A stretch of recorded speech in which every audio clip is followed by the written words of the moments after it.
Desaprovação de Lula. Andreasa, não tem importância a desaprovação? Tem.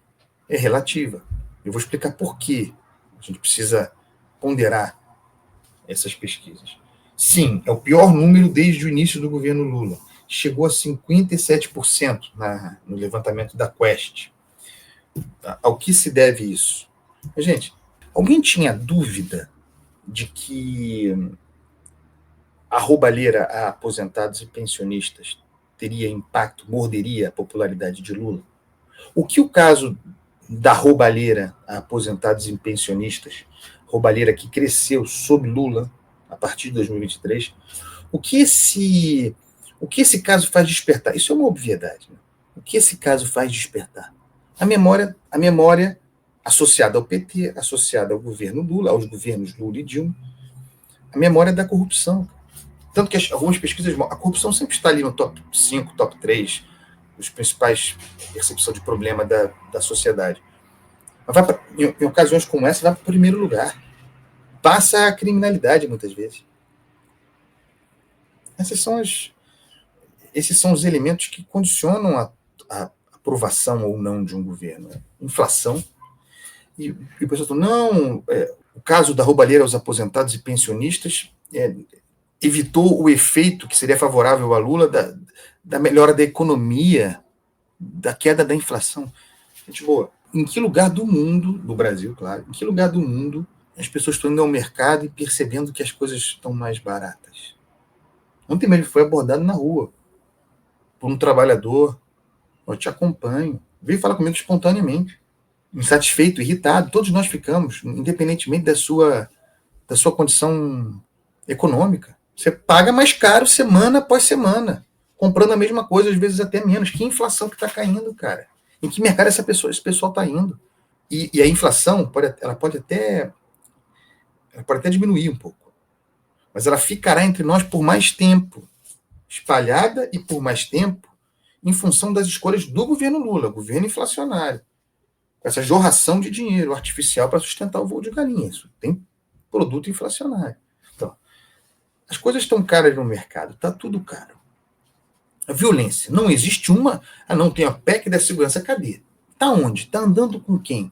Cadê o Ricardo Lewandowski?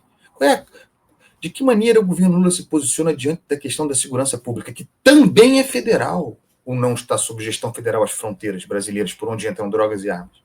Eu diria que, inclusive, do ponto de vista material objetivo, porque para chegar no mercado o cara tem que estar vivo, o grande tema, que a gente já percebeu isso, o grande tema da eleição será a segurança pública. E, para além disso, volta da corrupção. Fica explicada a desaprovação do governo Lula. E tem alguns dados impressionantes, né? A desaprovação de Lula num grupo em que ele era muito forte, aquele grupo com renda familiar de até 2 salários mínimos. 50% aprovam, 49% desaprovam.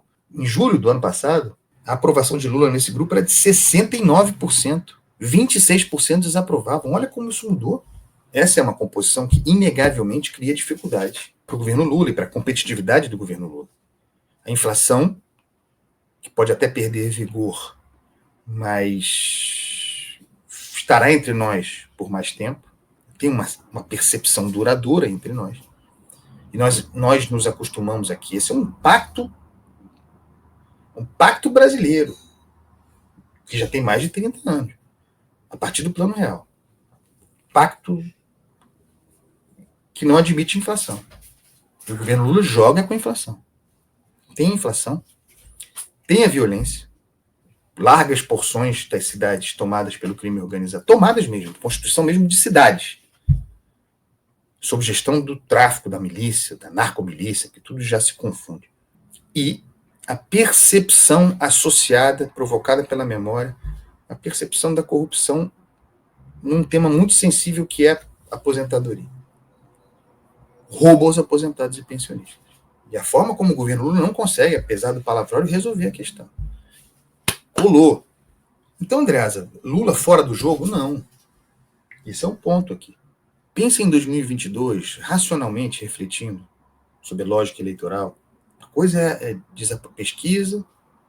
Ninguém está muito interessado em eleição agora. Uma coisa é quando surge para valer na vida das pessoas a perspectiva de ter que votar e fazer escolha. Pensem em 2022. Pensem no passivo justo que havia contra Jair Bolsonaro, o peso das suas escolhas durante a pandemia. Ainda assim, o cara chegou muito perto de ganhar a eleição. É sempre preciso ponderar o peso grande no Brasil da condição de sentado na cadeira, do incumbente. O poder da gestão da máquina e do uso, e que está sendo, que estão falando isso aqui o tempo todo, está aí o IOF para financiar a tentativa de reeleição de Lula. Vão fazer o diabo, como diria Dilma, para Lula ganhar a eleição. É muito endividamento contratado, nós pagando essa conta, para que Lula chegue competitivo em 2026. Não se pode desvalorizar o peso da cadeira. Até Dilma Rousseff se reelegeu presidente da República em 2014, fazendo o diabo para se reeleger. E tem uma outra questão que eu pergunto a vocês. Vocês já devem ter feito escolhas assim na vida. Todos nós já fizemos.